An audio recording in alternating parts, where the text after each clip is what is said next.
And we'll make this one the final video. That includes the follow-up on the way back down. But this is coming up around the backside.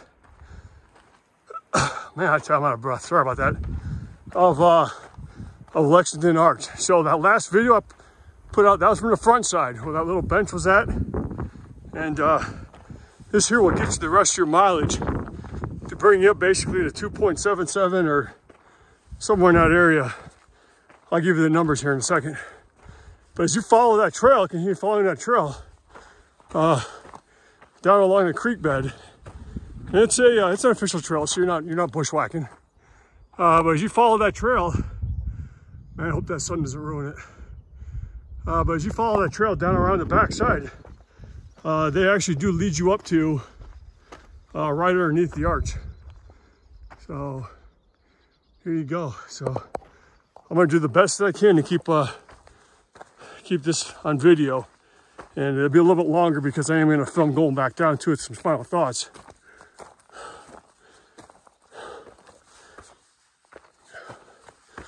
But yeah,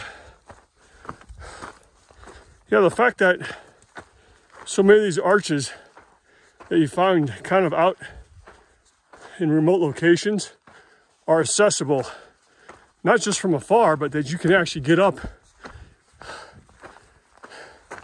and get underneath them and really take a look at what's going on here. This one's got some girth to it.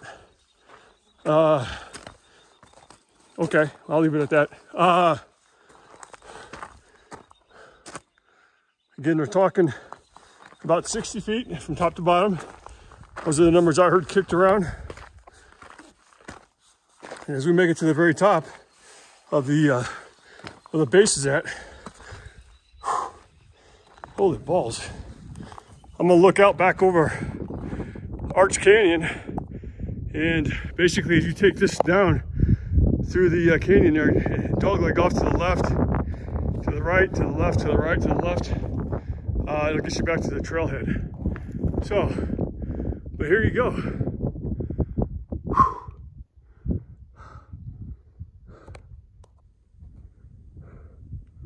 Lexington Arch. So, I was hoping that there was a register to sign up here. I don't see one. But by God, I'm gonna look around just to make sure. I'm passing back through the arch right now. Just gonna add a little bit of perspective to this. That bench that we were at is hard to see, but it's located down in those trees over there. So, okay, cool.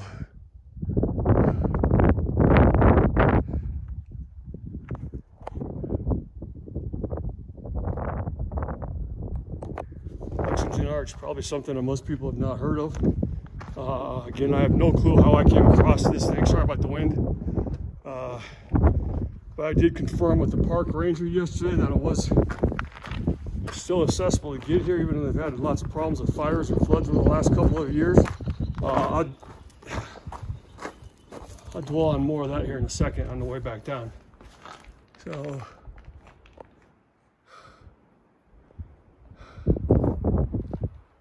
like I said, this video is going to be a little bit longer, just because I'm getting tired of cutting all these videos up in about 5-minute segments. So I'm going to keep them a little bit longer. Makes it easier to download those.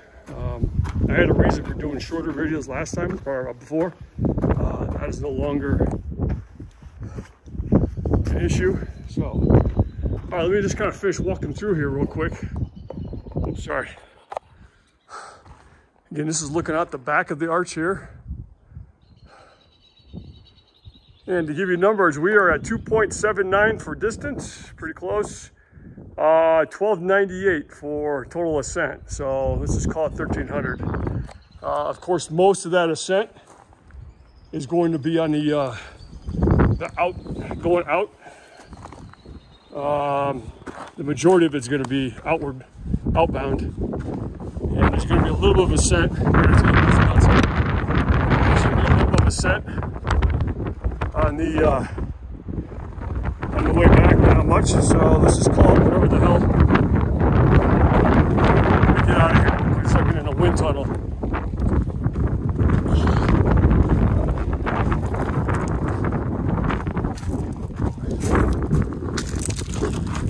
So whatever the plaque at the trailhead said as far as ascent goes, total ascent, just go with that. So I was pretty damn close to what I'm getting to. Okay, so kind of work our way back down here.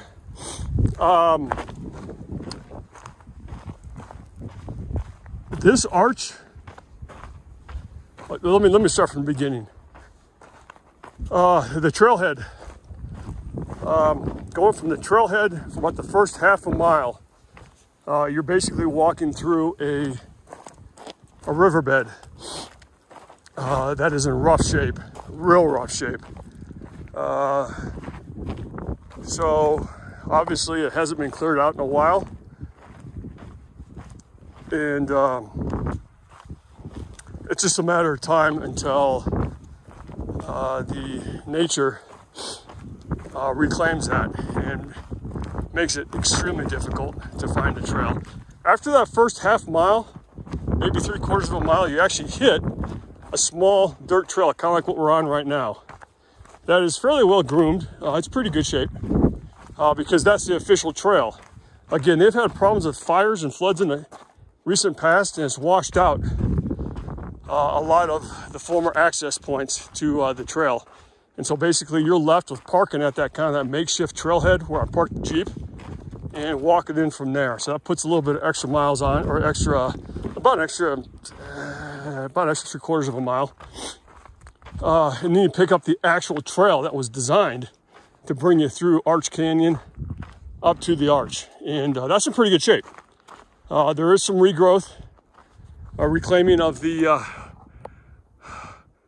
in the backside of the arch here, but there is some reclaiming, nature taking things back over again on even the official trail.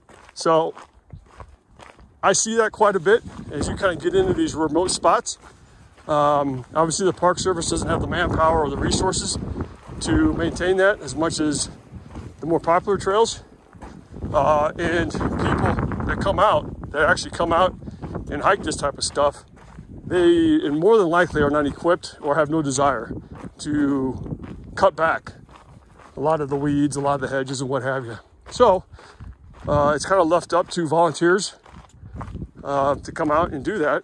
And for spots like this, you know, it's not a priority. Understandable. So just keep in mind that if you're going to come out and do Lexington Arch, that the longer that you wait to do that, probably a little bit more of the trail finding you're going to have to encounter and do.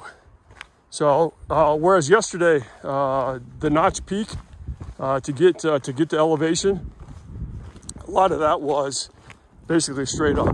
I don't mean straight up like vertical. I'm talking about, you know, at a pretty good angle to go up.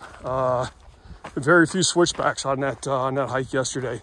This one here, as you can tell, is more switchbacks. Makes it easier to get up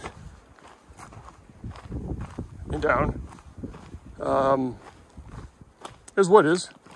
So I know a lot of the European trail runners like to just go straight up. Okay, cool. So what do I think overall of this arch? You know what? I actually, going back to, hang on, before I say anything, if you want to endure about 10 miles of rugged driving to get to the trailhead, you can actually, within the first half mile, spot this arch. So as you'd be walking the trail out, it'd be at about your 1 o'clock high up in the mountains. That is it. I saw that. I wasn't going to say anything because I wasn't sure if that was it or not. So I wasn't going to make a big stink about it if it was just some jabroni arch that no one cares about.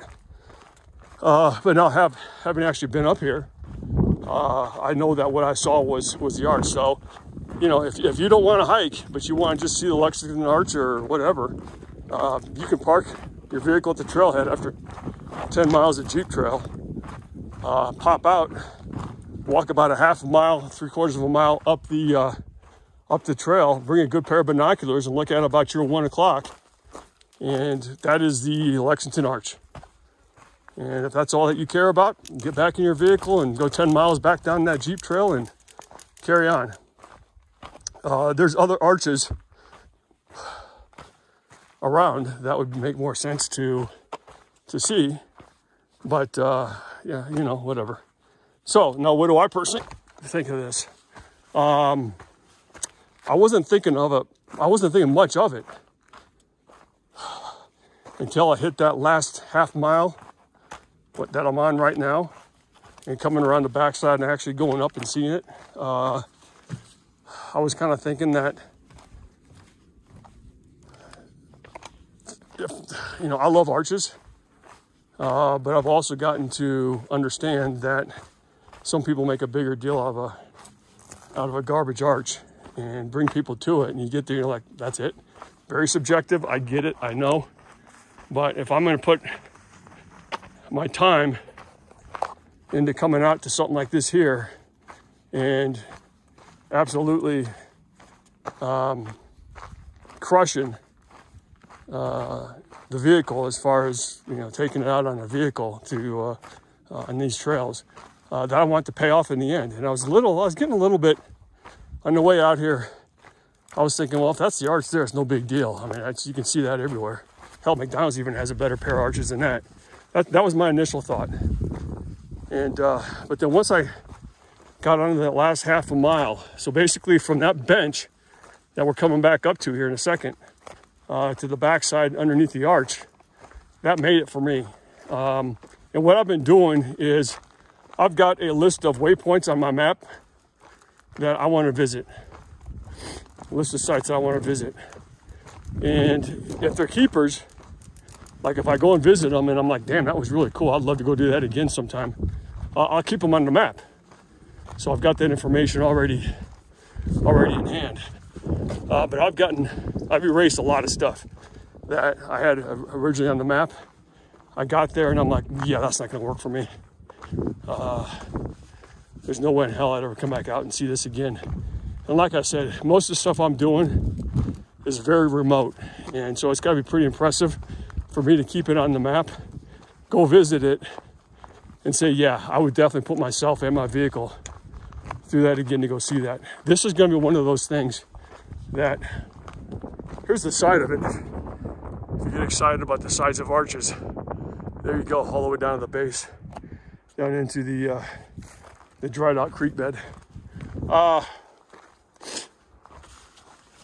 So carrying on. So yeah, this one's gonna be a keeper. Because I think that there's probably enough, for me, I think there's probably enough in the eastern section of Nevada to where in the future, if I kept this on my map, I think there's a couple of other ghost towns and mines that I'll be keeping on the map also, to where I could have a good 4 or 5 things just in the eastern part. And there's not a lot out here. It's like the western part of Utah. Man, I tell you, it is freaking desolate. So if I could look at my map by the time all is said and done and see I've got 4 or 5 waypoints on there, things that were really cool that I'd go back and visit again, this would be one of them.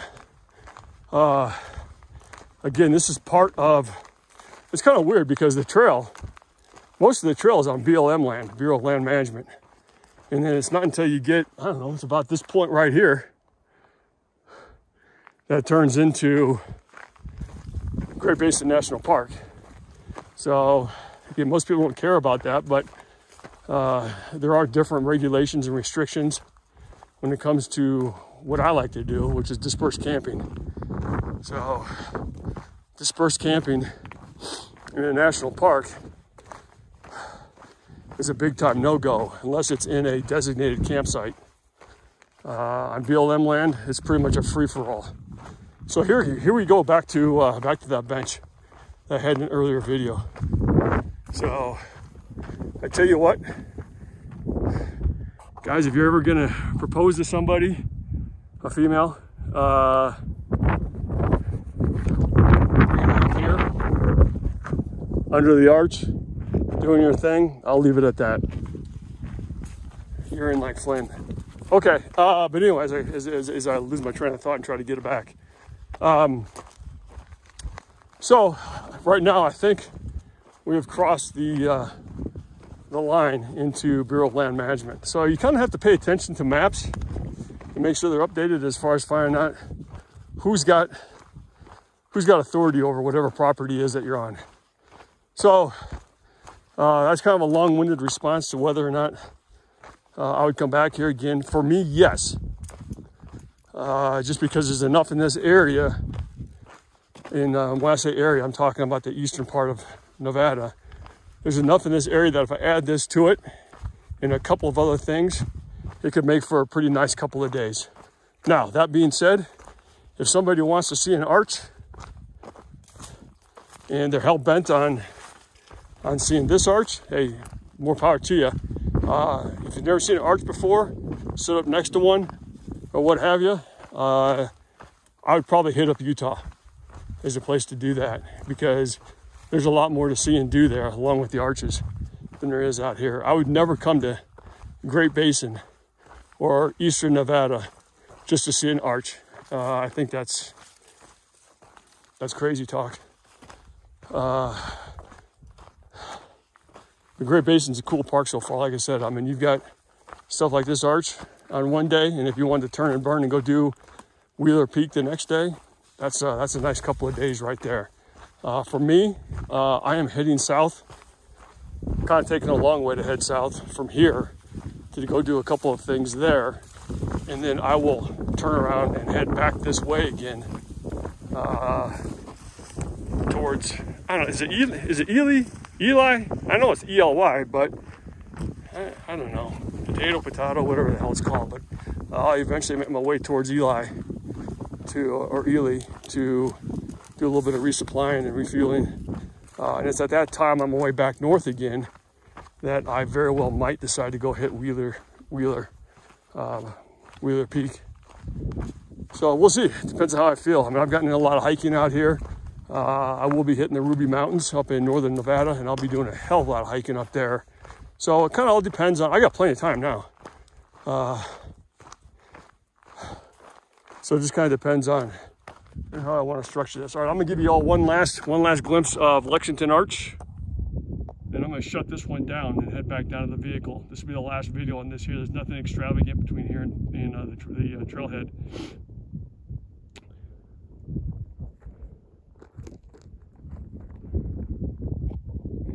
Down into Arch Canyon. Can't imagine why they came up with that. So, okay, that is it. Great Basin National Park, the southern part, Lexington Arch. For me, it's a keeper. For you, it's kind of, you know, whether or not you're already going to be in the area and you feel like coming all the way out here just to see an arch. All right, that is it for this series of videos. We'll catch you on the next one. So it's probably going to be something that's just down south of here. All right, take care.